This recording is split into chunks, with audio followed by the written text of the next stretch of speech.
We will now proceed with cross-examination of witnesses presented by the 10 residents group.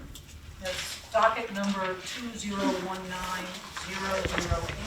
Mr. Hayden, if you could call the first witness. Thank you, Ms. Rothschild. We call Dr. Curt Nordgaard.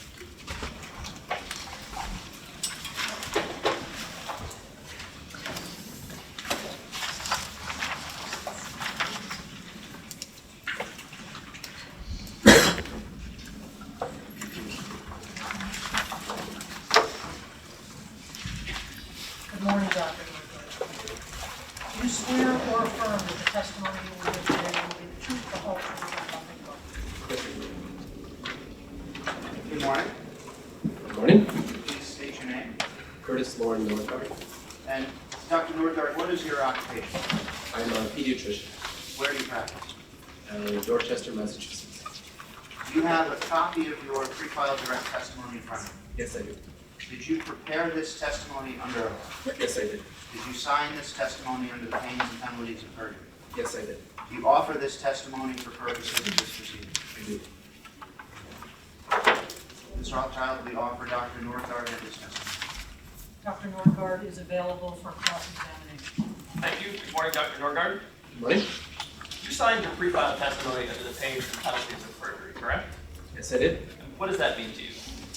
That I attest to the truthfulness of my testimony. And that's important, correct? I agree. Why? This is as we heard this morning, this is a quasi-judicial hearing. I have an obligation under oath to attest to the truthfulness of my testimony. And it's important to have a basis for the things that you put in your testimony, correct? I agree. You are a pediatrician, correct? Yes, I am. You finished your residency in 2015, Yes. but you say that you've also served as a technical consultant on air quality and permitting issues for multiple natural gas infrastructure projects. Yes, Is I that have. correct? And what do you refer to? I have worked with community organizations who have no or inadequate scientific background to interpret the meaning of natural gas infrastructure project applications. And what is the technical expertise that you provided in those endeavors? Expertise related to emissions, air emissions. And where do you, what is the basis for that expertise? As I note, I have a general science background. Between my undergraduate, graduate work in medical school, I've taken advanced coursework in a number of topics, and I have participated in air emissions related data collection. And which advanced coursework related to emissions? So all of organic compounds, those are organic compounds. I've taken coursework in organic chemistry. Okay, nothing specific to emissions, correct? That's correct, yeah. And the other place, so beyond general science and that coursework, the other place that your expertise comes from is collecting air emissions data? Yes. What do you mean by that? So I was requested by the Fore residents against the compressor station to provide input on air testing related to this project. I evaluated the testing options and made recommendations on the best approach to use for that purpose. And the experience that you brought to that particular task is the same experience that we've already discussed, correct? Yes, it is. You don't have any prior experience with respect to air testing or data collection, correct? No, not prior to that. And the air testing and data collection that you just referenced are activities that were related to your opposition to the Weymouth compressor station, correct? I was requested to provide input on the testing program, and I did that, and we collected the data that we did. And that was in relation to the Weymouth compressor station specifically, correct? Yes, that's right. So before then, you did not have any experience with respect to air testing or also say that you were the technical director for 2 grant-funded projects involving the evaluation of hazardous air pollutants through the Island Foundation and Fore Foundation, is that right? Yes, it is. And can you describe the projects and your role? One of the projects we already alluded to with Fore residents against the compressor station. That was a grant-funded project, and that organization determined that it was worth giving funding for us to conduct that data collection. The other project was to measure volatile organic compounds related to natural gas. In what context? The composition of natural gas. Just in a general sense. Correct. And what technical expertise did you bring to that process? At that time, for that project, I had experience working with the Fore residents against the compressor station. I again evaluated different EPA-approved or designated methods for measuring volatile organic compounds and made recommendations on a testing program and oversaw the implementation of that program. And so you did it by reading EPA documents and in connection with your work related to the compressor station, correct? Yep. Before your work with respect to the Weymouth compressor station, have you ever performed any air dispersion modeling? No, I have not. And before your work with respect to the Weymouth compressor station, have you ever studied air dispersion modeling? No, I have not. But you've become familiar with respect to your work on the Weymouth compressor station with AirScreen? Yes, I have. Okay, what is AirScreen?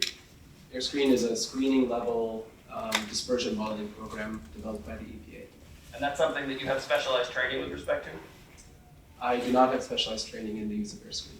Have you ever taken any training with respect to AirScreen? No, I have not. Have you ever used it before your work related to the Weymouth compressor station? No, I haven't.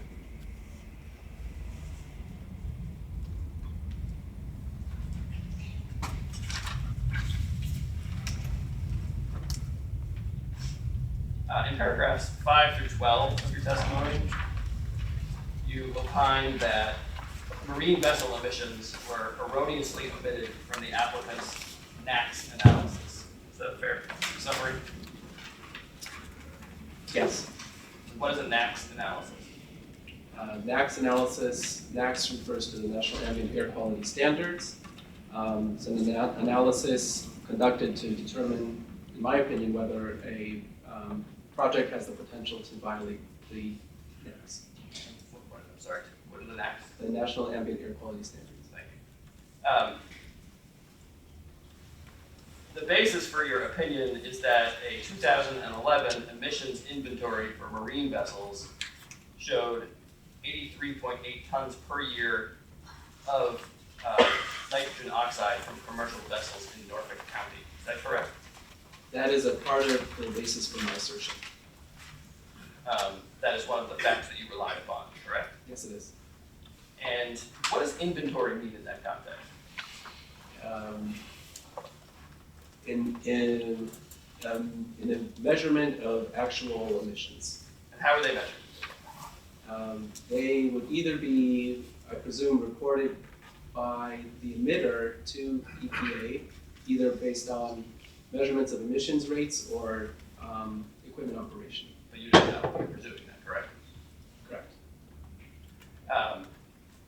You're now aware, sitting here today, that there are more recent estimates for the marine vessel nitrogen oxide emissions in Norfolk County, correct? So those numbers I did obtain from the department's website. What I found to be the most recent emissions inventory listed on the department website. I did read in the department's, in the expert witness's response that there actually are more recent emissions inventory from 2014. And I did follow the reference, and I agree with the department that there are more recent numbers. Okay. And the more recent numbers actually are a quarter of the number that you used as the inventory to support your opinion, correct? They're between 19 and 20 tons per year of emissions. And you used 83.8 tons, correct? Yes. And And you haven't offered any other evidence regarding a more current inventory, correct? I am unaware of a more current inventory. Have you done any study or analysis to determine what the current marine vessel emissions for NOx might be today? No, I have not. You assumed that in paragraph 5 that the majority, if not most or all, of the NOx emissions generated by marine vessels in Norfolk County are generated in the designated port area. Is that correct? Yes. What is the designated port area? It's a defined area that surrounds a port with dedicated purposes to marine activity. And you haven't done any sort of scientific analysis that supports that conclusion as to where the majority of the NOx emissions occur, have you? That's my opinion based on my understanding of the Fore River designated port area and the activity of marine vessels around the port. And can you explain your understanding of the activity of marine vessels around the port? So the Fore River includes several water-dependent industrial facilities that dock commercial ocean marine vessels. There are several marinas, there are tugs, there are passenger ferries. All of these are sources of NOx. I know from watching real-time transmission of the movement of ocean-going commercial marine vessels, that those vessels enter the designated port area, traveling towards the destination where they dock, and they can remain there for 1 or 2 days operating on their auxiliary engine. So they don't spend hours and hours circling around outside of the port, miles away from the shore. They come in and they dock and they unload. Okay, but you haven't done any sort of calculation to determine what they're emitting outside of the port area as opposed to what they're emitting inside of the port area, correct? That's correct. In paragraph 17 of your testimony, you state that the offshore and coastal dispersion model is an appropriate tool for modeling onshore air quality impacts or offshore sources, including marine vessels, correct? Yes. Is the offshore and coastal dispersion model something that you have any experience with before your work related to the Weymouth compressor station? No. That's just something that you read in one of EPA's guidelines, or is that something that you read in EPA's guidelines? Yes, it is. The offshore and coastal dispersion model may be used to model impacts of a specific marine vessel, correct? That's my understanding, yes. You didn't include in your testimony the results of any modeling using the offshore and coastal dispersion model, did you? I did not. In paragraph 22 of your testimony, you suggest that Mass DEP's monitoring stations selected for background concentration values do not adequately represent marine vessel emissions. Is that right? Yes, it is. But you do admit that the Von Hilleren site, DEP's monitoring site there, is only 1.4 miles from a designated port area, correct? Well, it's my general understanding that a plume at 1.4 miles from the source is not going to be nearly what it is as much closer to the source. So a distance of 1.4 miles to me is a notable difference in distance. Okay. Is it your opinion that the Von Hilleren monitoring site does not include marine emissions? It's my opinion that it does not, if I could refer to my testimony, it does not adequately capture marine vessel emissions. Okay, so you agree with me that it does capture marine vessel emissions? It's possible that it does measure some highly dispersed component of a plume originating from a marine vessel. And have you done any sort of calculation to determine the nature and quantity of marine vessel emissions that are picked up at the Von Hilleren site? I have not. What is the designated port area that's 1.4 miles from Von Hilleren site? I would have to refer back to the actual definitions of the port areas, but I believe it's in South Boston. Is the South Boston designated port area busier than the designated port area that borders the Weymouth compressor station? I can only comment on what's listed in the emissions inventory, and the emissions listed for South Boston are higher than what's listed for the Fort.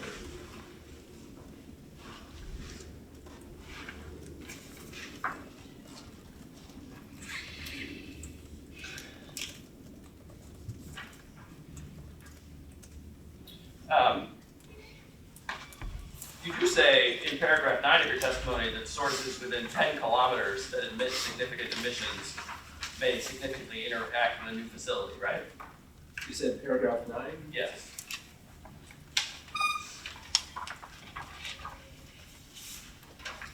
It says that may significantly interact. And the DPA that's 1.4 miles from the Von Hillard site is much closer than 10 kilometers away, correct? It is, although I would note that there are many sources within 10 kilometers of this project that I would say that if we're considering 10 kilometers, we would need to go back and look at, if you're saying that's what's a significant area, what should be permitted within 10 kilometers of the project.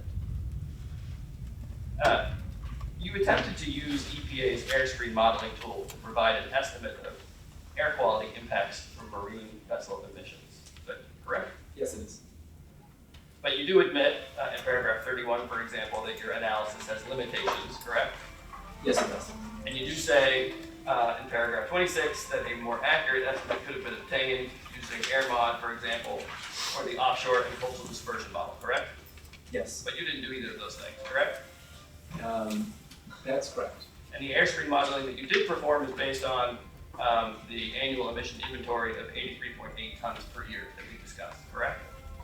Yes, I did use airscreen as an initial evaluation of potential air quality impacts, which is a standard approach to start with screening to determine the need for a more refined model, which would be something like AirMod or LCD. But you typically want to confirm that the inputs that you're using are current and correct, don't you? Yes. And you didn't do that here, did you? I have not had an opportunity to go back and revise my model. In addition to using the 83.8 tons figure, you also assumed that all of those tons of nitrogen oxide were released from a single point source, correct? Again, under a screening approach, one tries to find the worst case scenario to evaluate whether further modeling is warranted, and that approach I used here is consistent with looking for that worst case scenario. And that's what you did, right? You assumed that all 83.8 tons of nitrogen oxide were released from a single point source, correct?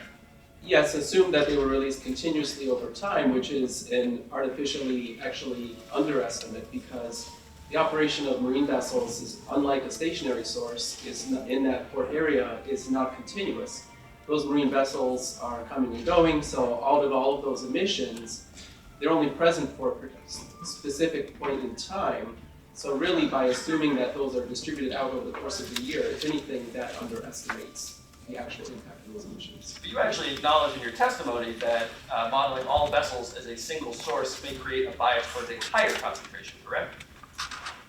Correct, because there, as I mentioned earlier, there are ocean-going commercial vessels, and then a number of smaller vessels that would also produce NOx. Those are not going to be emitted from a single source, they're going to be in the area of the designated port. You recognize in paragraph 32 of your testimony that airscreen is not the EPA recommended model for offshore sources, correct? That's right. In paragraph 30 of your testimony, you tried to add the airscreen model results to the applicant's AirMod model results, correct? Yes. Do you know if the maximum impacts modeled by AirMod, or modeled by the applicant using AirMod, happen at different times and in different places? The single maximum? Yes. Well, the single maximum would only, I'm assuming, happen in one place. Did your airscreen model specify the location of the predicted maximum emissions? I did not input the terrain-specific data in the sense that I did not pinpoint the source to one spot. What I did is a more simplified analysis which showed that the maximum impact would be 800 meters from the source, which is shown in my paragraph 29. And you can't add maximum emissions together if they occur at different locations to get a meaningful total, can you? Well, that's the working operation of AirMod, which is more sophisticated than AirScreen and is able to incorporate all of that information. It's beyond my capacity to use AirMod. I readily agree to that, and so in the absence of that more accurate analysis, this was the most accurate screening type approach that I could come up with. Okay, my question's a little bit different. Okay, I asked whether you could add maximum emissions together if they occurred at different locations to get a meaningful result. If they were to occur at different locations, no. However, based on the information here, I don't think we're able to determine whether they do or do not occur at the same place. You're not able to determine that, correct? I agree.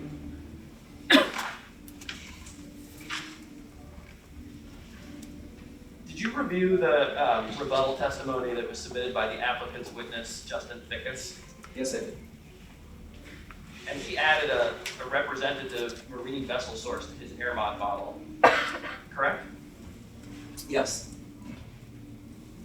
And you did not do that because you do not have the expertise that would require to do that, correct? Correct. So you can't offer any testimony regarding the impact of marine vessel emissions on the AirMod model, correct? Well, I have not had a lot of time to review his modeling in depth. However, I do note that he cited that source as being, I believe, about 1,200 feet from the proposed site for the compressor station. That lines up that it may correspond to the docking site for the Twin Rivers facility, and from that point of view, when a commercial marine vessel docks there, that seems reasonable. However, on reviewing DEP's documents for this project, they list the maximum impact under the NAAQS analysis as being in a much different location. So that site he chose may be close to the project, but it's not necessarily close to the maximum point of impact. So it doesn't represent a worst case analysis of where the greatest impact might be. He placed that source some distance from that point. And you haven't done any sort of analysis using AirMod to determine what the worst case place of impact might be, correct? Well, the department listed where they determined the greatest impact for the 1 hour NOx evaluation was, and it's not at the compressor station site.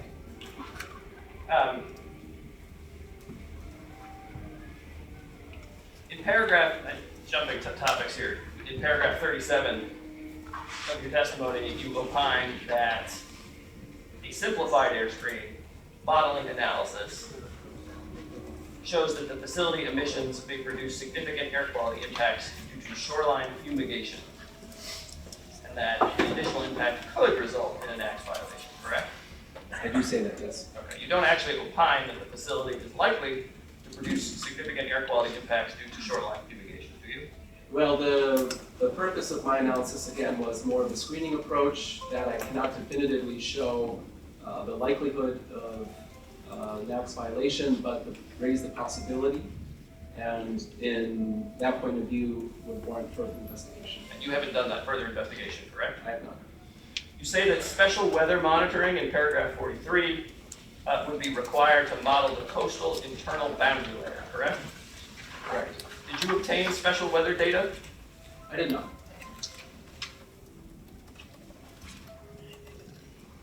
You presented certain AirScreen modeling results, and this is with reference to paragraph 49, to argue that fumigation is a significant concern, correct? Correct. And to do that, you again put all of the emission sources into the main stack of the proposed compressor station, correct? Yes, And that's not where all of the compressor station's emissions will come from, though, right? that's correct. And the height of the stack is particularly important with respect to evaluating fumigation, correct? Yes, it is.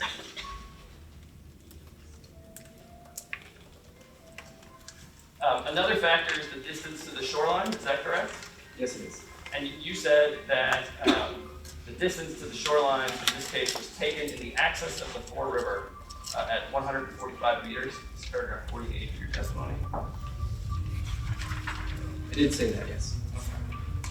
What did you mean that the distance to the shoreline taken in the axis of the Fore River was a certain distance? So the Ford River is, it's a coastal river, it's an estuarine river, that the coastal breeze will be coming from the ocean going up the Fore River. And with the movement of air coming from offshore, the direction of the sea breeze will be moving over the land at the site towards the facility. And if you measure along that distance that the coastal breeze would be moving, it would be 142 meters, 145 meters, roughly. And what is the access of the Fore River? At that point, the river is moving from inland towards the ocean. So I don't have a map I can't show you, but if you were to look at that distance from the project towards the MWA facility, that's about 145 meters to get to the water. So that's the shoreline that I use. And how did you determine that that was the correct shoreline to use with respect to this analysis? That's the point where the cold coastal air from the coastal breeze would be coming on shore. Okay, and have you done some analysis or taken some measurement to determine that that's the proper place to measure the shoreline? I have not. Your airstream calculation or modeling calculated maximum concentrations for fumigation and non-fumigation scenarios, correct? Yes, it did. But you only included the fumigation results in your testimony. That's in paragraph 49. Yes, I was not discussing the non-fumigation impact necessarily. I did include the shoreline fumigation results, and I did provide the full output for the applicant to review. And if we actually looked at the full printout that you would have looked at the time, you would have seen immediately above the airstream fumigation summary the non-fumigation results, correct? Yes, And those, you just didn't include them in your testimony, but you did provide them. I did provide it.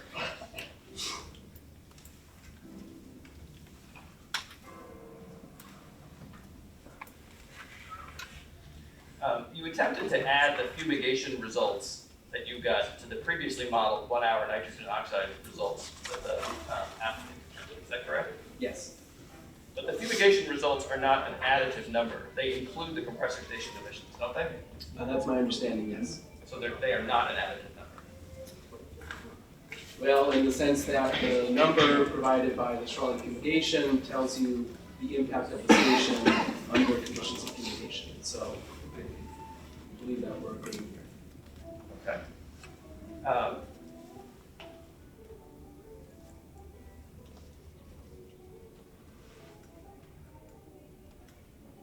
And the impact of the station without fumigation is already included in the applicant's model, right? Yes, it is. So before you can add a number that is associated with the fumigation effect, you need to subtract from it the modeling number that you came up with that shows the impact from no fumigation, correct? I can't run air mod, but I can't run that scenario without the compressor station. That's beyond my capacity. But what you did try to do is add a shoreline fumigation number to the modeling that was performed by the applicant, correct? Yes, I did. And you didn't subtract from that number the impact that you calculated from the compressor station without the fumigation effect, correct? I did not do that.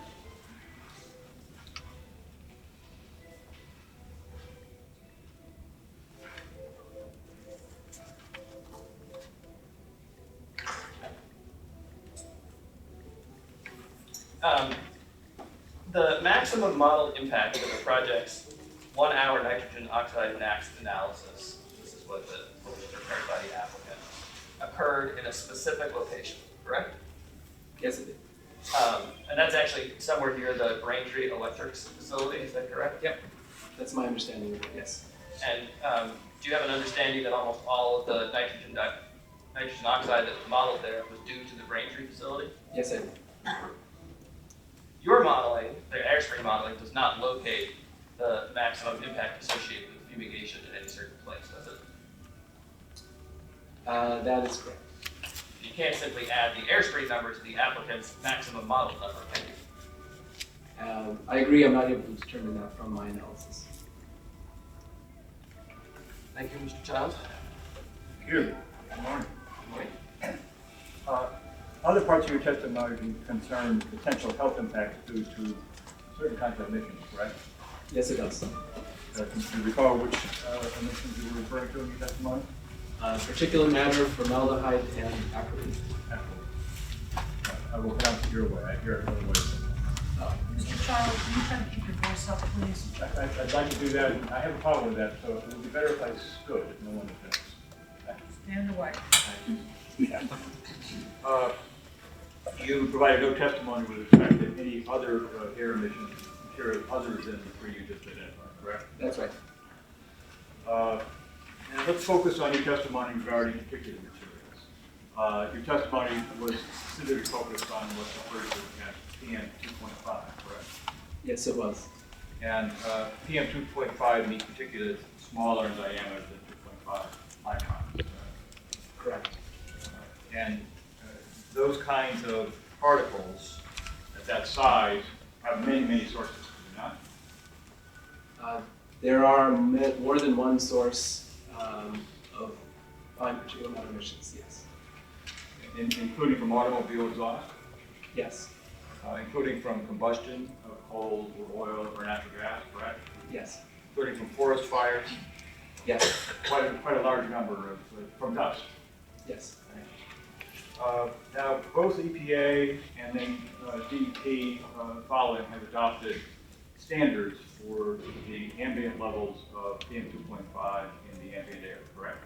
I agree. Those are also known as the National Ambient Air Quality Standards, which we've already heard about in proceeding. And do you know what they are for PM 2.5? If memory serves correct, the annual max for PM 2.5 is 12.5 micrograms per cubic meter, and the 24-hour max for PM 2.5 is 35 micrograms per cubic meter. Thank you. And Massachusetts has attained those standards for the area including the Fore Basin. I have not specifically reviewed the attainment status for fine particulate matter, but to the best of my understanding, that's true. Well, you reviewed the permit issued by DEP, did you not? Yes, I did. And in fact, you cited a table on that permit for some figures you used in your testimony as to the current annual level of PM 2.5 in the Fort Worth area. Did you not? Well, an attainment status is not exactly the same as a current concentration, a measured concentration. They're not exactly one and the same. So, but if I look at the monitored values, those values do not point to a NAAQS violation.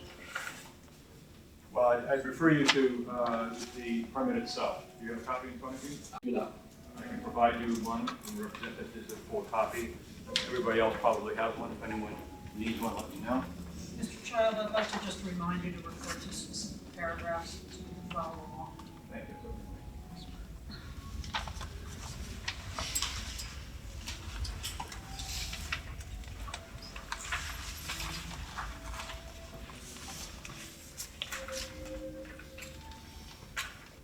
So I would refer you to your testimony in paragraph 61.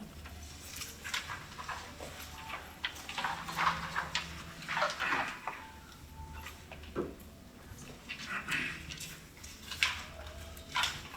you there? Yes, I am. And could you read the statement? Background concentrations of fine particulate matter in the project vicinity presently exceed 15 micrograms per cubic meter and 6 micrograms per cubic meter for short and long-term concentrations respectively. Stop it. Okay.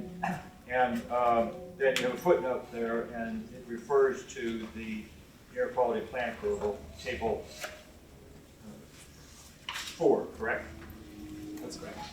And that's where you got, you based your statement on numbers at that table, correct? Correct. And if you look at that table,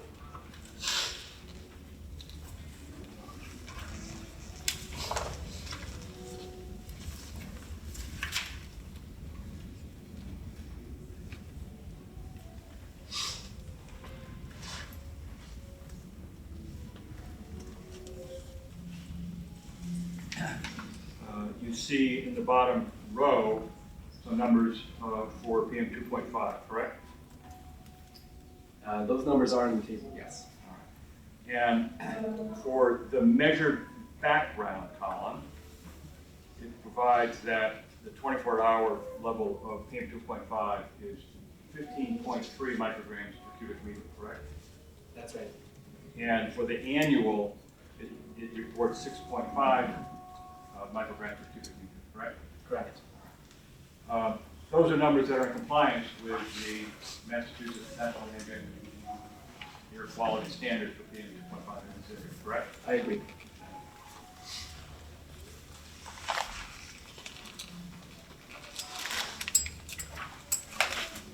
That's not what you said in your testimony, did you? Well, could you point to where you see that and I could clarify? In the same paragraph.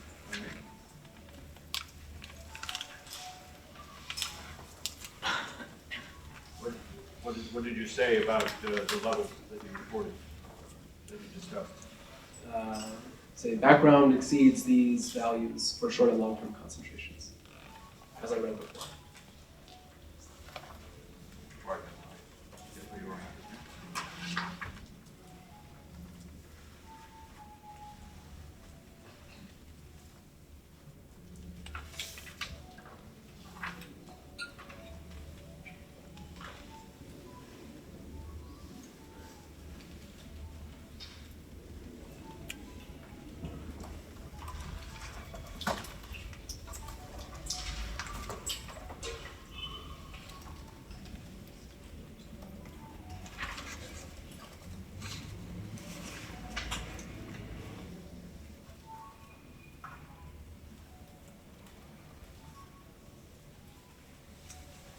So, when you said background concentration presently exceeds 15 and 6, respectively, right?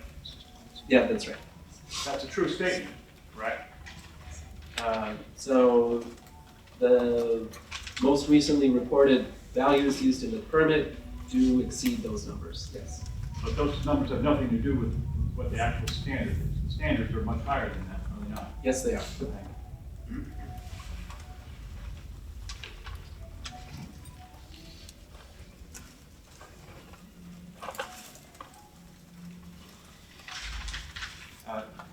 Earlier in your testimony, there was discussion of two different modeling issues that were raised in your testimony, correct? That's right. Other than those two modeling issues, you have no criticisms of the modeling done by the applicant in your testimony? Yeah, beyond those two, I do not raise any other modeling criticisms. In paragraph 60 of your testimony,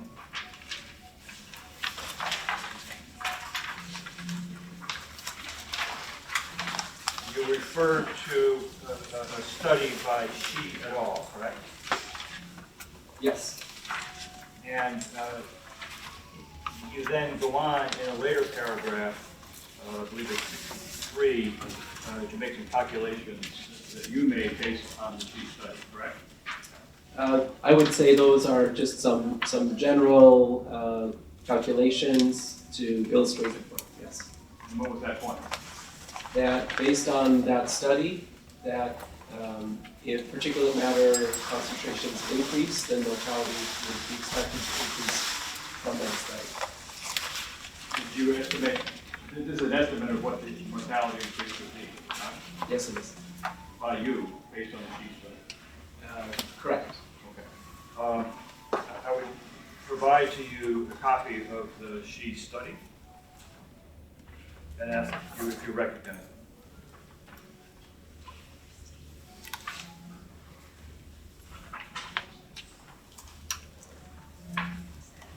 You mark that right there. This is the study. It's a, well, let me wait until it goes around.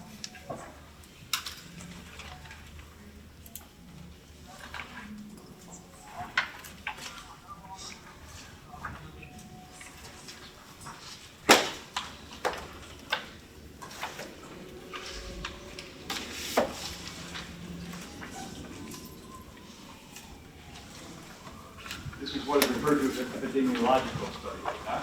Yes, it is. Are you an epidemiologist? I am not. Have you ever had training in epidemiology? I have not. Have you ever done the kinds of evaluations reported in the Chi study?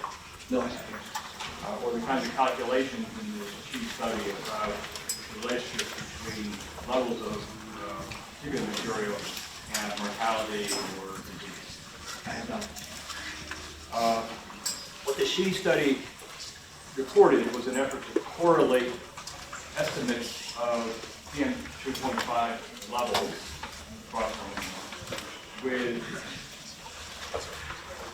records of the health outcomes of the mortality of Medicare patients across the correct? I agree with that, yes. Medicare patients were over 65. Yes. And it found a statistically significant correlation between those two cases, correct? I agree. And reported that increases in PM 2.5 were associated with all-cause mortality. Did you refer to that specific? I would refer you to page 50.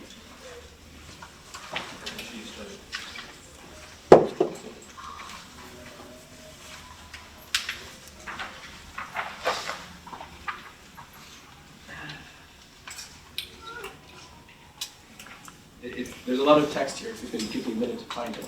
Sure. Let me see if I can point to it more directly.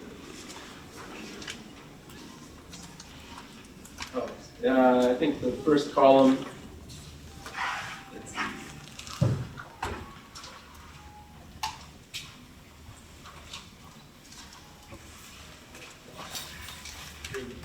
I believe you should find what I was referring to Yeah. in the middle of the first full paragraph of the first column. Right. Our restricted study estimated a 2.14% increase in all-cause mortality per 10 micrograms per cubic meter increment in PM 2.5. Correct. The study did not make any findings that exposures at those levels actually caused higher all-cause mortality. It only found an association, correct? Well, from a scientific point of view, to find more directly causality, one would need to do something like use an experimental design where you would expose individuals to particulate matter and cause mortality, which is unethical. And so the next best approach that's used by the field is epidemiologic studies of association. I understand. The study did not attempt to evaluate the causes of death of the persons who were in the Medicare database, correct? I would have to go back and review in a little more detail, but I don't know that that's, I can't deny that. And if you go back to page 50 and look at the third column, okay? And the last whole paragraph above the heading conclusions, they identified various limitations in the study, did they not? Yes, they did. One of those was that they didn't have data about the smoking status of the Medicare patients who were evaluated, right? They do state that, yes. And another was that their study could not evaluate the impact of other pollutants during the same time frame that they were evaluated, correct? Well, they do, just to clarify, they do account for, they do state they're able to control for zip code level, education, income, race, and county level smoking data. So I wouldn't want to leave the impression that there was no ability to account for smoking. But I do agree they state they did not evaluate other pollutants. And in particular, ozone and nitrogen oxide, correct? Correct, although I think I could share my opinion that nitrogen dioxide studies do not typically show an association with mortality, and that overall the field has found a much closer relationship between particulate matter mortality than either ozone or nitrogen dioxide. And you say that based on your expertise as an epidemiologist? Based on my experience as a scientist reading scientific literature. All right. And then in paragraph 65, you used the She Studies measurement of that association and applied it to information specific to this project, correct? Paragraph 65. I believe so. Double check.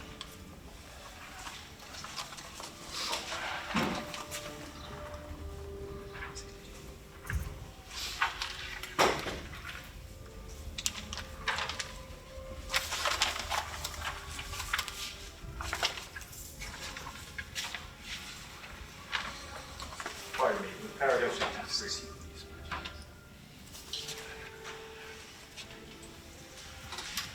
Yes. And there you use a facility impact number of 2.3 micrograms per cubic meter, correct? That's right. And that number came from where?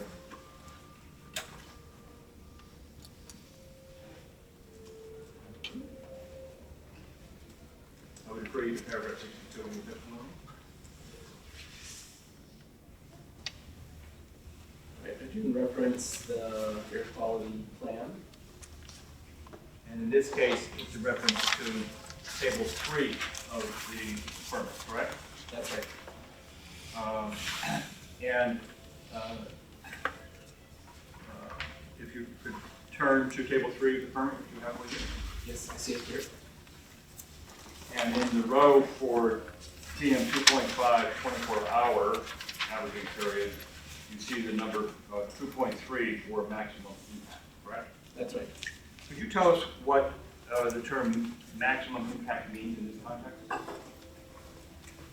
I believe these numbers were generated under an operating scenario where the compressor was assumed to operate at maximum capacity. Yes, and that particular number was based on modeling by Algonquin, correct?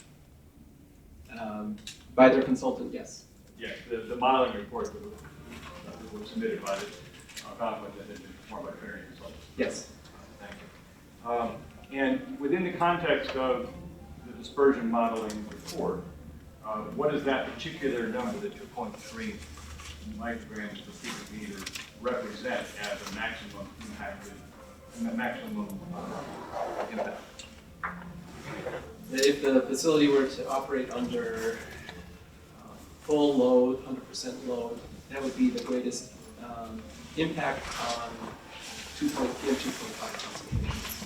Where would that impact occur? For PM 2.5, I can't say. You're aware that AirMod calculates as one of the outputs where the maximum impact for a 24-hour PM.25 would occur for the emissions just from the facility, correct? That sounds very reasonable. I believe that would be the case. All right. Well, earlier you testified with respect to marine emissions that you would expect, with respect to the Von Helen monitoring station, that it was located 1.5 miles away from a marine source. The effect of that marine source would be hard to find at the Von Helen monitor, correct? Correct. And that's because from any one source, depending on meteorological conditions, the level of emissions from that source disperse, correct? That's right. Objection, I have done on Corona. Be careful that we're not reintroducing Attorney Cramm's line of questioning and having Attorney Child follow up with further cross-examination. With regard to marine vessels. Sustained. Thank you. I wasn't going to ask a question about marine vessels. I was simply referring to his testimony about dispersion for my explanation. Proceed, please. You reviewed the modeling report prepared by Trinity, correct? Yes, I did. And I'm going to provide you with a copy of it and ask it be marked for identification. There are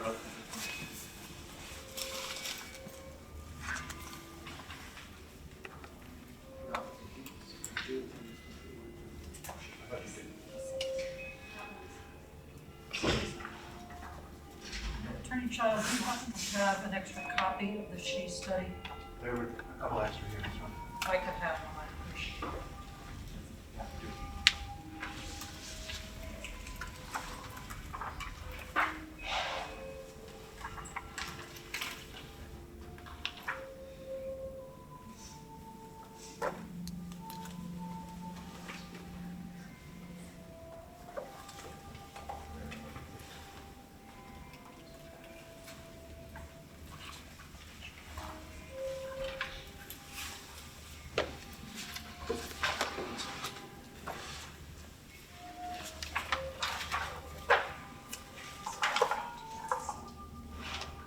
Let me direct you to a particular place in the report. By all means, whatever you need to with respect to this. But if you turn to page 3-5. Okay. And this is a description of the so-called receptor grids that were set up using the AirMod modeling, correct? Yes, I do see that. And what a receptor grid is a grid that the model establishes for a certain set of dimensions. And within each node on the grid, the computer then makes computation with meteorological data and so forth for what the impact of the facility will be at each node on the grid, correct? That's my understanding. And from this, you would agree that the grid has different spacing between those nodes, depending on how far you are from the source, right? That's correct. And so, for example, and this is stated in the text, that for a distance of 1 kilometer from the source, in this case, the compressor station, the receptors are spaced every 25 meters, correct? Yes, it does say that here. And then it goes out from there to, from 5 to 10 kilometers, they're spaced at every 1 kilometer or 1,000 meters, right? That's right. And the reason why that's done is because it's a dispersion model, right? Well, I can't claim to really be able to defend the rationale for how models are developed. All right, but you agree, you've already testified that dispersion occurs. Yes, that's right. All right. Now, the maximum impact number that is referred to in Table 3 and that you used in your testimony when you applied the SHE study, correct? This is the 2.3 micrograms per cubic meter, Yes. right? Yes. That's the number generated by the model, correct? Yes. And again, as I believe you testified earlier, you would expect that kind of figure, that kind of number, to occur at one spot at one time, correct? Yep, that is one maximum. Although I can't, without reviewing the modeling in more detail, I can't tell you how many times the facility impacts reach that 2.3, or over how many locations. That's the maximum. So, for example, if there were effectively multiple times in the year that the concentrations could reach that impact. So the number might be reached more than once a year. The locations might be different, but so that's going to be the highest anywhere in the area being modeled, right? That I do agree with. That's what's reported in the modeling.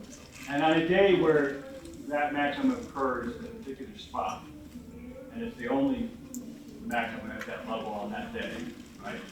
Everywhere else, it will be lower, correct? The impact from the facility would be lower, yes. So when you use that number in your testimony in modifying and applying the SHE formula, you didn't make any adjustment for the fact that there would be dispersion, did you? Again, the purpose of that evaluation was not to be highly accurate or to represent an epidemiologic study. It was meant to provide a general sense of the effects that I was discussing, and did not incorporate the maximum location. You don't know where the maximum location In the project vicinity, but beyond that, I can't tell you exactly. was. What do you mean by project vicinity? So somewhere within the modeling domain, there was the maximum of 2.3. Anywhere within the 10-kilometer grid? Well, I would have to refer back to the modeling results or some other kind of information to tell you exactly where the modeling that maximum was. I would refer you again to the modeling. And specifically,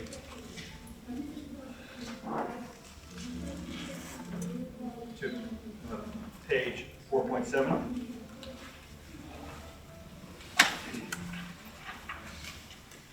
Okay. What do you see? 4.7 is a section on isoclast 4.2. And are you familiar with what the term isoclast means in this context? I interpret that to mean as locations where that would have the same predicted concentration. And please review the text on page 4.7 under the heading 4.2. Mass DEP modeling guidance. I'm not asking you to read it. Oh, review it, please. I'm going to ask you a question about giving out. Sure.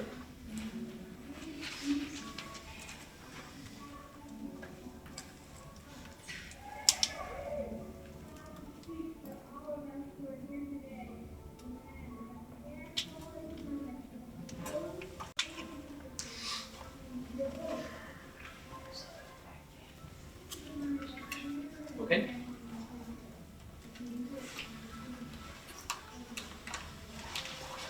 This is reporting, among other things, in that paragraph, that for the annual peak,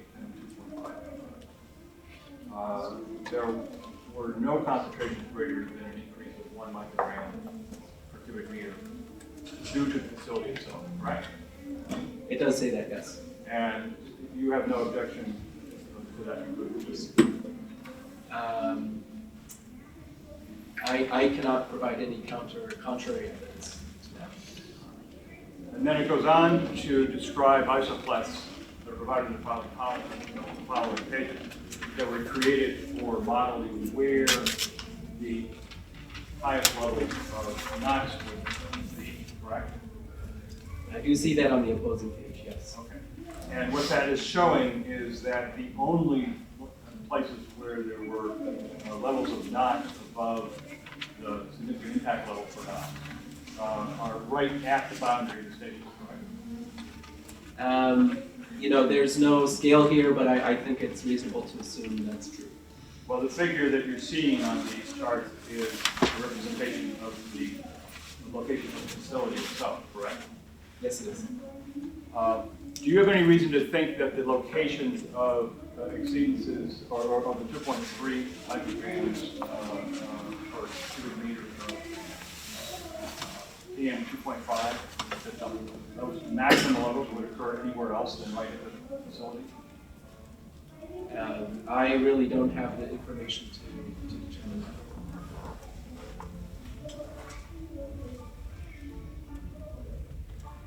that. Let's turn to your testimony about formaldehyde, which commences at paragraph 67.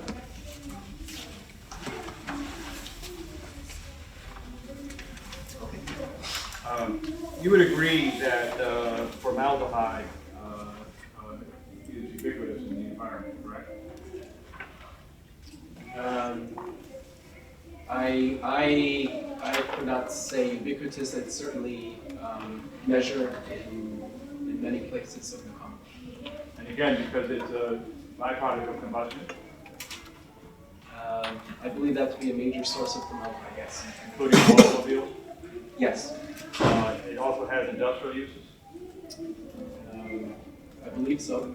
and is in many consumer products. Yes. It's actually produced by the human body, is it not? I understand that one of the experts has testified to that, but I would have to look back at the biochemistry to say. And you're not a toxicologist. I'm not a toxicologist. But you also know that formaldehyde is present in cigarette smoke, correct? That I do know, yes. Your testimony at paragraph 73, and again, 33, refers to, again, to the modeling results that done for our Godwin's new department, correct? That's right. And again, you don't know, and you did provide the number you used, again, as the maximum predicted impact from alcohol, correct? I did use that number, yes. Okay. And again, you don't know where that maximum predicted impact would occur. No. But wherever it occurs, everything else would be modeled to be much lower than that number, correct? Well, being the maximum, everything else would be lower to some degree. Right. And then refer you as well to your testimony concerning emissions of acrolein, which commenced in paragraph 77. Yep. Acrolein also has many sources, does it not? Offhand, I cannot speak to the different sources of acrolein. I have to review some of the background material. You don't know whether or not it's another product of combustion? It is in cigarette smoke, I know that. It's also, it would be released by the facility, so naturally it would be produced by combustion. Right, including by automobiles? I presume so, yes.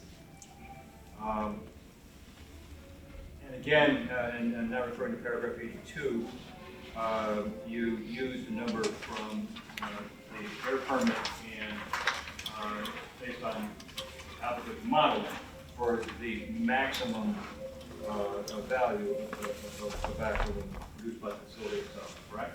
I did use that, yes.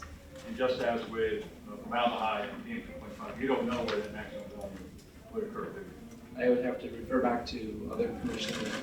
But based on what we just discussed, wherever that maximum value would occur geographically, the model would have lower numbers throughout the rest of the area of the model, correct? I agree that elsewhere would be lower.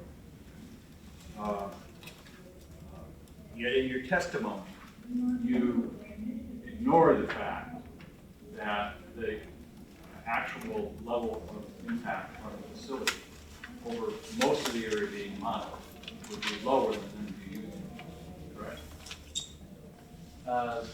Could you explain your basis for making that assertion? Well, you never acknowledged in your testimony that the numbers you used for a lot of reports, the maximum number, would be non-representative of the levels over most of the area because of this version. Actually, I can point to at least two places in my testimony that I've noticed here where I do try to make some reference to the fact that those are maximum numbers. So in paragraph 82, I do say the facility impacts on daily acrolein concentrations could be up to 0.0371, acknowledging that those were the maximum impacts determined under the air permit evaluation. And I use similar language for PM2.5. Correct. You did say up to. Anything below those numbers is up to that number, right? I already agreed to that, yes. So a mile from the facility, the actual impact would be at 0.01 and be consistent with your statement that the maximum is up to a number, correct? That is possible, yes. Thank you. Could I just have 2 minutes? I don't May. need more than that. Take a 5-minute break, but let me ask you. Just for the record, the department is here. I'm Typically be next sorry. to, thank you. I apologize. I just want to acknowledge Dr. Nordgaard's testimony. And for the record, my name is MacDara Fallon. I represent the department. Dr. Nordgaard, thank you for your testimony. We appreciate it. We did review it. Just based on the cross-examination that was done by the prior two attorneys, we actually don't have any follow-up questions, but we appreciate your time and your submittal. One moment. And DP, I apologize. And that was going to bring me to my next point was, do you want to take a break for lunch now? And do you redirect after lunch? It's 12:15. We've been here for a long time. would that be acceptable to take a break now for lunch, or do you want to continue? No preference. Okay. Anyone else have a preference? Two things. Mr. Chubb? One, I neglected to ask for exhibits that are marked for identification. Any objection? And I believe I heard Mr. Hayden say that you were going to get 2 minutes and redirect. I think he said he wanted a few minutes. So I think this is a good time to break. It's 12:15. Why don't we aim to be back here no later than 1:15? We'll be back on the record.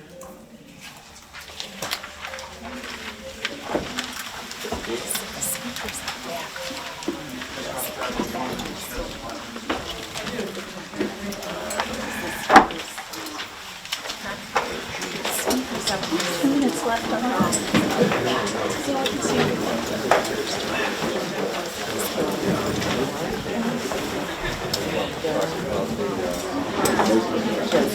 oh, go for it. There's now we're going for lunch. So what was her lunch? Let's see what happens when this bee goes.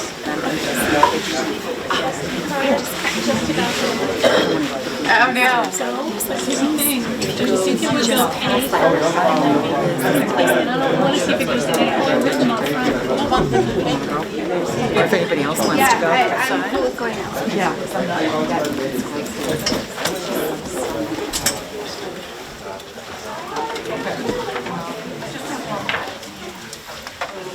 See what the memory takes me.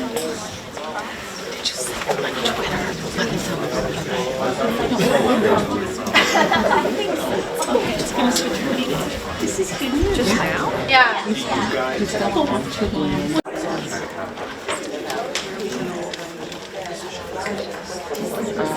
Yeah, that's fine.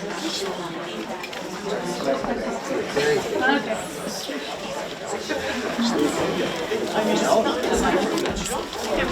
Just to keep you posted, I'm gonna leave at 3. I won't be back tomorrow. You won't be? Okay. So can I be the boss?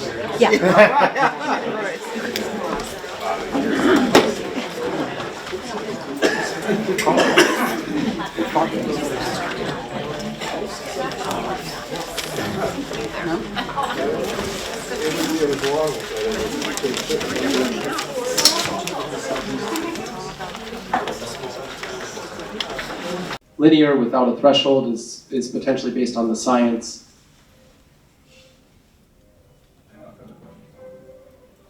Mr. Fallon? Thank you, Department Heads, no further questions. Mr. Hayden? Nothing further. Thank you, Dr. Zorn. I understand you're not available tomorrow and Friday. In the event that you need to be called for some reason, we will try and reach you. Thank you, I appreciate it. Thanks. You're welcome. Mr. Hayden, please call your next witness. You call Frank Single.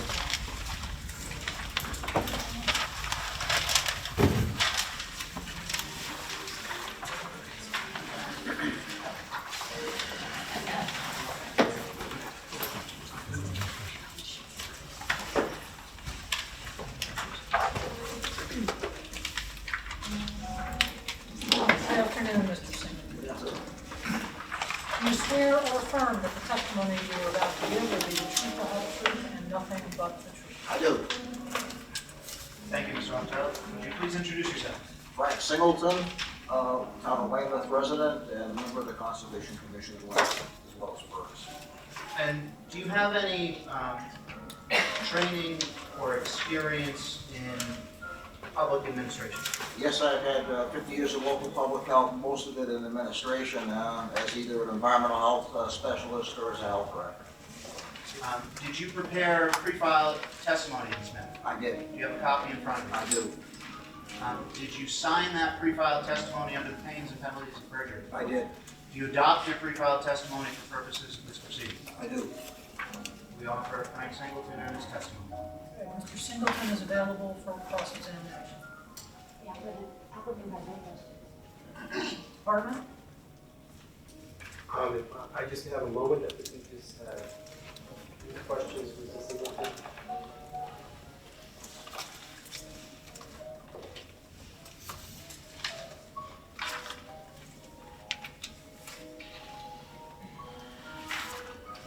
Mr. Singleton, thank you for your testimony. The department appreciates your providing testimony in this matter. We just have a couple of questions, really for clarification of your testimony. In paragraph 7 of your pre-file direct testimony,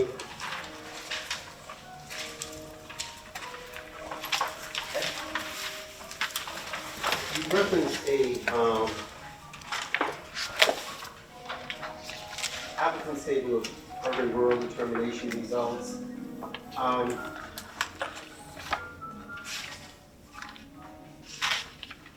And it actually, I'm sorry, it's referring back to what Dr. Nordgaard had testified to, sort of the deciduous forest cells. What relationship does that have to your, the deciduous forest being present, what relationship did that have to your analysis? Well, basically, when the original FERC application by Spectre called this rural, I was sort of puzzled when I saw the footnotes that are at the bottom of number 7, where they do make a warning that don't take small parcels that are located, such as this one, and call it rural just because the forestry or homes or whatnot are low because of all the water surrounding this parcel. It's a peninsula sticking out, as you know. So when you look at the section 7.2.3, it says the urban renewal status can be determined, but they do a caveat that there may be sources located near a body of water or other non-urban land uses, but not a predominantly rural land use classification. And they refer furthermore to heat islands being broader, and actually I was the project manager for the missile vulnerability study recently, and we used the DEP information on heat islands, and this is a significant heat island in this location in North Weymouth. So therefore, the forestry and all the other things that may obviate some of the air pollution or some of the air movement would not be the same. So it's not rural, it's really urban. And so if you don't mind, turn to paragraph 6 of the pre-file direct testimony. Yeah, paragraph 6, page 3. Paragraph 6, you said you lived in Weymouth for blank years. Do you want to put a number there? Well, at least I've lived there for probably closer to 40 years, but I moved in and out. I've worked in 4 states, so I'd say 25 years selectively right now. But that's in between going to high school, going to elementary school, trespassing on this property when it was run by Edgar, being chased out by guards. So therefore, it's say right now continuously 25 years in this neighborhood in Weymouth.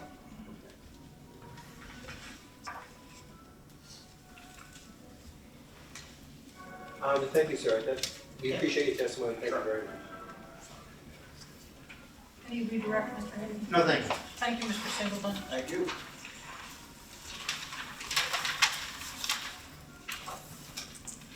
Would you like to call your next witness? Thank you. We call Richard Clapp.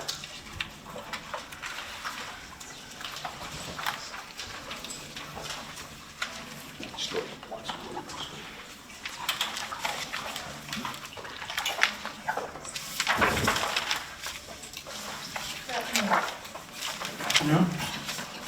Do you swear that the testimony or affirm that the testimony you will give us this afternoon will be the truth, the whole truth? I do.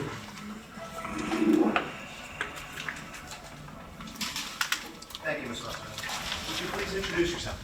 My name is Richard Clapp. And Dr. Clapp, what is your profession? Epidemiology with a specialty in cancer epidemiology. And where do you work?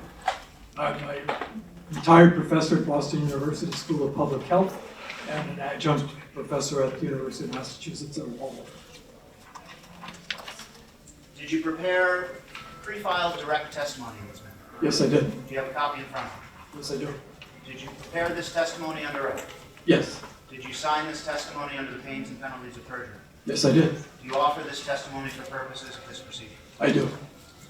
We offer Dr. Clapp and his testimony. Dr. Clapp is available for Dr. Kopp, do you mind if I stand so the room can hear? It's fine with me. Thank you so much.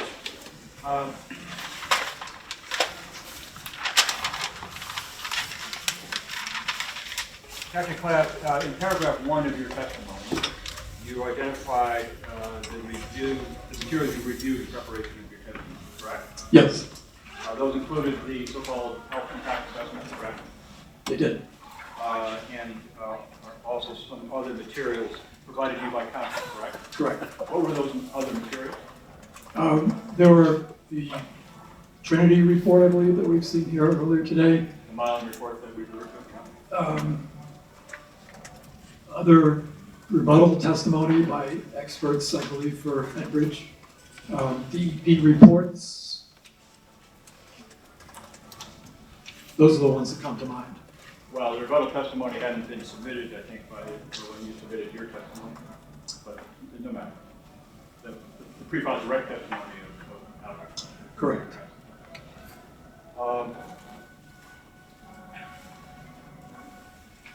Your testimony also attached your CV, correct? It did. And it also attached certain materials referred to in your testimony as references, correct? Yes. And those included a hand-to-hand paper, Correct. 2 pages of data from the Mass Public Health Cancer Registry, Yes. and 2 reports by the National Toxicology Program, one on benzene and one on phenol, right? Correct. And those were the only ones that were attached to the testimony, correct? Yes, I believe so. And I would represent that that was all we received. Then in paragraph 13, you testify about those data from the Massachusetts Department of Public Health, correct? Yes. And I have a copy of those data from your testimony. I would ask you to represent them.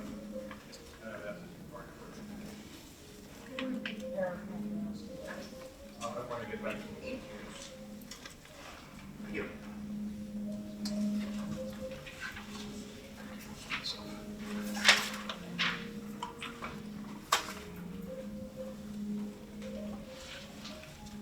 Paragraph 13. Thank you. Now, as described in your testimony in paragraph 13, you use these data to point out that for the period 2015, Mass DPH reported an excess level of certain kinds of cancer in Weymouth or Quincy over sort of expected statewide rates. Yes, I think you said 2000 to 2015 or something. I'm sorry, 2011 to 2015. That's it. That's And you but the overall set of results here concerns, I've counted them, 23 different types of cancer, correct? Yes. Feel free to do that. Some of them are female and some of them are male. Right. So of those, you highlighted 2, correct? Correct. Yes. And you picked those in part because there was statistical significance to those 2, correct? In part, but they're also related to air pollution in general. Okay. That's true of some of the other types of cancers that are discussed on this set of data, correct? It's true of some of them, but not as strongly as with bladder cancer. Okay. And, Well, I would look, for example, at cancer of the larynx. You would agree with me that cancer of the larynx, like lung cancer, is associated with air inhalation, correct? yes. Smoking in particular, correct? Smoking in particular, potentially other, I guess, inhaled or ingested material.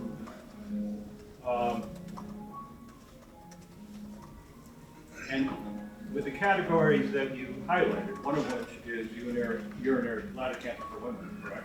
Yes, That actually is also associated with smoking, is it not? it is. And of course, lung and bronchus cancer, we all know, is